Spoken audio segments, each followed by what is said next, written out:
Lolo, pwede kami maglaro ni Leo? Pwede, dito lang kayo maglaro. Kayo lalabas at maraming marot ni Gigyan. Anong gusto mo? Alam ko na. Kunwari magkapatid tayo. Ako magluluto. Luma na yun.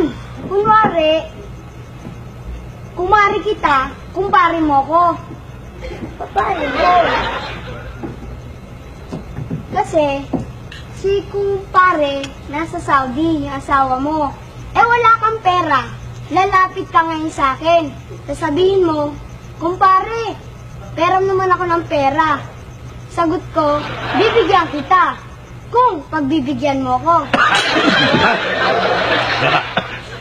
Nakamig tuloy ako ah. Huwag mo na tuloy ang laro na yan. Marami nang nakakaalam niya. Ha? Ibahin mo na ang laro. Ha? Iba na daw natin. Sensor yan. Sige, baguhin natin. Dahil yung laro. Alam ko na. Kunwari, magkaklase na lang tayo sa eskwela. Yan pa, maganda pa yan. Eskwela. Paano ulit yun? Nasa eskwela tayo. Absent ang teacher natin. Manonood na lang tayo ng sine. Tayong dalawa lang sa balcony. Ang dali lang. Doon din napunte. Napansin ko, parang gusto mo suluhin to apo ko eh. Ibahin mo. Sige, baguhin natin. Susuluhin mo na naman sa balcony pa kayo ha. Alam ko na. Kunwari, doktor na lang ako. Yan, doktor. Isang marangal na hanap buhay. Sige. Ano ako? Nurse o doktora? Aba, hindi. Kunwari, manganganak ka. Ako ang magpapaanak sa'yo.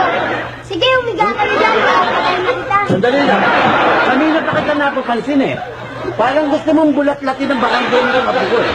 Ha? Umuwi ka na? Napapansin kita.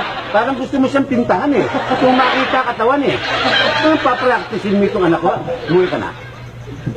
Yung sa iniisip mo eh.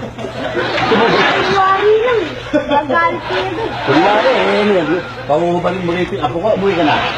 One-track mind ka. Di napupunta pa rin sa isang bagay eh. Ulit mo eh. Hoy, ito na nga makikipaglaro doon ha. Yung pagkamanyakis yung batang yun. Bantayan mo na yung kapatid mo doon. Ha? Susunod ako sa'yo mamaya. Sige na, hintay ko lang ang lola mo. Mga bata nga naman, oh.